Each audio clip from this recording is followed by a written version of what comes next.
Heureuse de vous savoir très nombreux sur Guéri TV Monde. Mesdames et messieurs, bonjour et bienvenue sur votre émission Chez moi. Chez moi reçoit pour vous aujourd'hui un jeune entrepreneur agricole, président de la coopérative de développement agricole. Je suis Nicolas Touko, président de la coopérative de développement agricole Nouyon. Notre ferme est située à Sekodi, dans le village de Sekodi, dans le bas-fond de Sekodi. Ok, alors vous êtes un entrepreneur agricole. Dites-nous, qu'entend-on par entrepreneur agricole?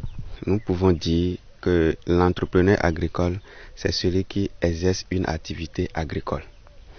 Et cela, comme exemple, je peux vous donner comme exemple que vous voyez nos mamans qui vendent même des produits agricoles sont aussi des entrepreneurs agricoles.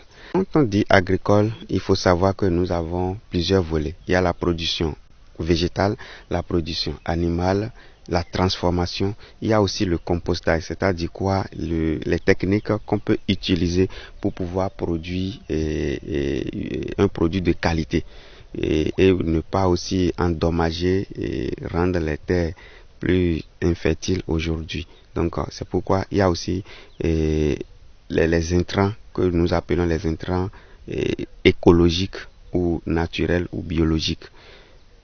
Ceux qui font ces activités aussi sont aussi classés dans les entrepreneurs agricoles. Dans la coopérative, nous faisons la production végétale.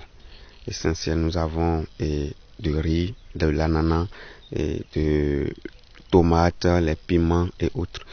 Nous sommes aussi spécialisés dans la production animale, spécialement les poissons et la volaille locale. Nous avons fait plusieurs expériences avec tous les autres animaux, mais nous avions choisi la volaille locale que depuis fort longtemps, ça fait partie de la race de volaille qui est oubliée non seulement par la population, mais dans les recherches aussi.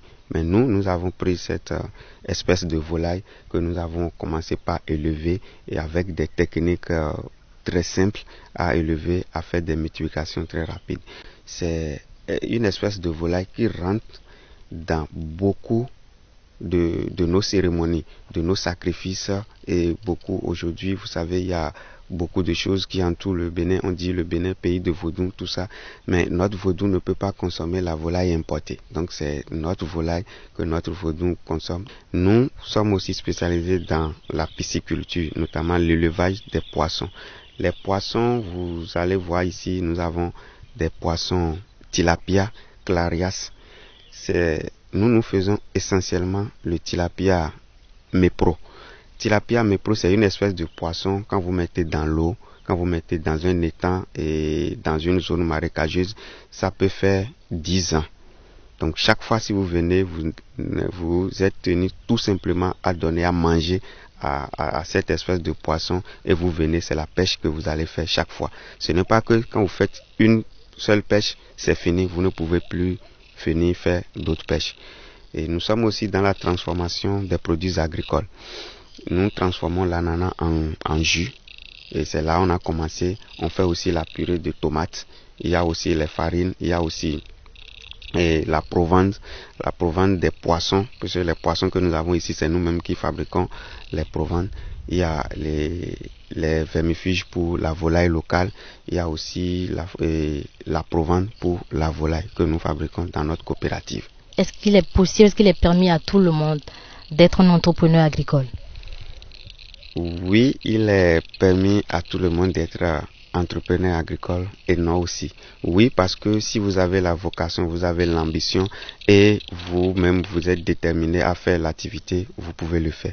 Non, parce que si vous n'avez pas les moyens qu'il faut, vous ne pouvez pas le faire parce que le premier moyen, le seul et grand moyen dans l'entrepreneuriat agricole, c'est la terre. Si vous n'avez pas la terre disponible, vous ne pouvez pas le faire.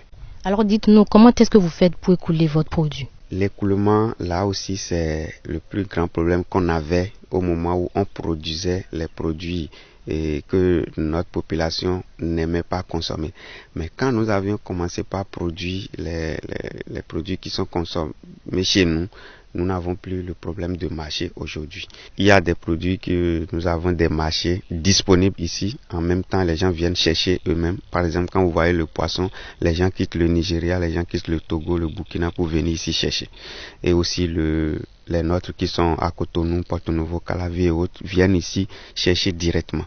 Mais au niveau de l'ananas, par exemple, il faut quitter le lieu de production d'abord pour aller à Cotonou, à Porto-Novo ou Cotonou, même au Nigeria, avant d'écouler. Mais comme nous faisons la transformation, l'écoulement ne nous pose pas trop de problèmes à ce niveau. Mais il y a d'autres cultures encore, que nous prenons le maïs par exemple, que nous prenons le riz par exemple, il faut chercher des marchés un peu partout. Et les gens n'aiment pas trop consommer notre riz ici, mais nous sommes en train de travailler à la consommation locale pour que les gens puissent aimer ce qui est produit localement à consommer. Outre les quelques difficultés que vous venez d'énumérer, est-ce qu'il y en a d'autres, des difficultés que vous rencontrez dans l'exercice de votre fonction? Oui, les difficultés n'en manquent pas parce que vous savez, tout ce que nous faisons, c'est de l'investissement. Et si vous voulez investir, il faut mobiliser les moyens.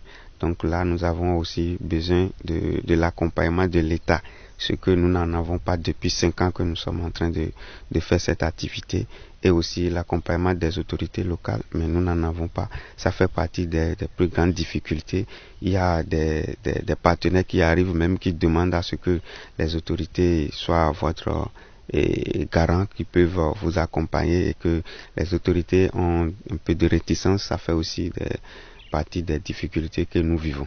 Alors, quelle est la place qu'occupe la gente féminine dans ce secteur? Le domaine agricole est un domaine depuis fort longtemps réservé exclusivement aux hommes, et les quelques rares femmes qui se lancent dans ce domaine, première, deuxième difficulté, c'est des gens qui abandonnent. Donc, et si vous n'avez pas un soutien, vous ne pouvez pas exercer cette activité librement comme cela se doit.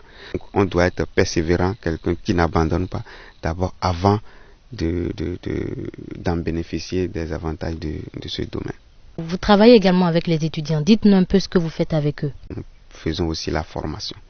Et la formation, tout ce que nous savons faire, il faut que nous partageons ça avec les jeunes, avec d'autres personnes aussi qui peuvent valablement nous représenter, qui peuvent valablement faire de la production locale. Alors, votre mot de fin? Merci beaucoup à Guérit TV Monde. Je profite pour dire à l'État de penser à la consommation locale, puisque dans les pays limitrophes, c'est déjà fait et la consommation locale est prioritaire. Chers amis internautes, ce sera tout pour votre émission. Merci de nous avoir suivis et à bientôt.